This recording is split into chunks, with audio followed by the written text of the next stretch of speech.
Mastering phrasal verbs is one of the biggest challenges you will face as an English learner, cause phrasal verbs are not that easy to learn.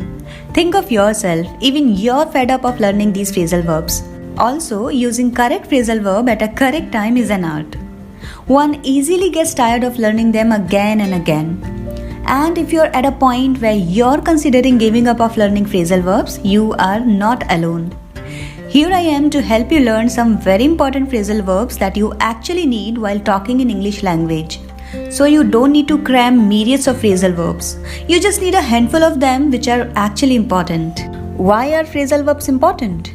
Phrasal verbs are important because English speakers use phrasal verbs all the time and they are extremely common in conversation. Once you start recognizing phrasal verbs, you will notice that you're understanding English conversation more easily. Also, using phrasal verbs will help you sound more natural when speaking in English. What are the phrasal verbs? Phrasal verbs are multi-word combinations of verb plus adverb or verb plus preposition that functions like a one-word verb. One of the most important and challenging characteristic of phrasal verbs is that the meaning of the combination is quite different from the meaning of the original verb by itself. For example, the phrasal verb breakdown is used to indicate an object which suddenly stops working. As in, my car broke down on the way. In this sentence, broke down means the car stopped working. That doesn't mean that the car was broken. So, the phrasal verb breakdown has nothing to do with break. So yes, phrasal verbs are that crazy. One of the best ways to learn phrasal verbs is to choose 5 to 10 phrasal verbs daily and practice them until you are comfortable. So today we'll learn 10 important phrasal verbs which are often used in English conversation and also they are relevant to your current needs. Let's get started. Get along with. We use this phrasal verb to express a good relationship with someone.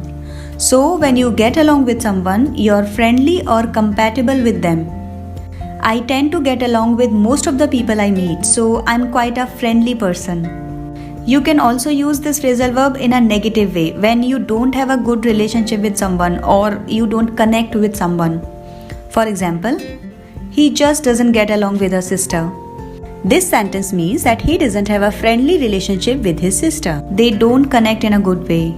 So either you get along with someone or you don't get along with someone.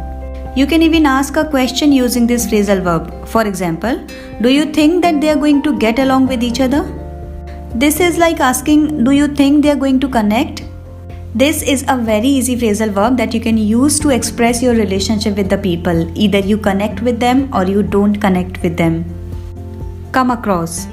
We use this phrasal verb to express the feeling when you meet someone or you find something by chance or unexpectedly. Simply, you were not expecting that to happen. I came across some old photos the other day. Keep this in mind. You can always change the form of the verb in any phrasal verb. For example, here in this sentence, I said came in place of come. So you can always change the form of the verb as per the need of your sentence in present, past or perfect. I recently came across the most interesting website. Have you ever come across such an interesting person in your life? Breakdown. We use this phrasal verb breakdown when something stops operating or functioning. You can use examples like this. The elevator in this building are always breaking down. Sorry, I'm late today. The car broke down on the way here. Come up with. Whenever you have any idea or you have a new way of doing something, you can say that I have come up with an idea. So, thinking of an idea or a new way of doing something. It was Michael who came up with the idea. It was the best excuse he could came up with. My students always come up with the right answer. So we use this phrasal verb when we think of an idea or a plan. So rather than saying I have an idea, you can say I have come up with an idea. Put on. So this one is a very common in use. So when you wear something on your body, any jacket, any shoe, you say I put on that. So you put on dress on your body. You put your shoes on your feet. I put on a coat and a shoe to go outside. Give up. This phrasal verb means that you stop doing something you do regularly. Usually because it's not a good idea to do that. For example, I have decided to give up smoking. So smoking is not a good idea. So you can say I have given up smoking or I have decided to give up smoking. It can also mean that you have stopped trying something that you are trying to do. For example, I have given up playing guitar, or he is trying to give up junk food. Now you see how important this phrasal verb is that you can use whenever you want to stop doing any activity that you do regularly. Take up. So the opposite of give up can be take up. Give up means to stop doing something, and take up means to start doing something as your hobby or as a job. She took up the post of managing director. I took up guitar lessons a few months ago. We should never be afraid to take up new challenges. What new hobby are you going to take up this year? Do let me know in the comment section. Drop off. We use this phrasal verb when we leave someone or something at a destination. So we leave people at their destination. For example, she dropped him off at the railway station. The bus dropped me off right in front of the building. When you drop somebody somewhere, use the phrasal verb drop off. Put up. This one is a very trendy phrasal verb. I'm noticing people using it a lot nowadays. Put up is used to describe a temporary accommodation of somebody. When someone is given a place to stay for a night or a day, it was very nice of my friend to put me up while I was visiting the city. That is one more familiar meaning of put up. That is, if you want to ask somebody where do they live, rather than asking them where do you live or where do you stay, you can ask them where do you put up. That means the person is being asked where are you living right now. Put up with. Another interesting phrase.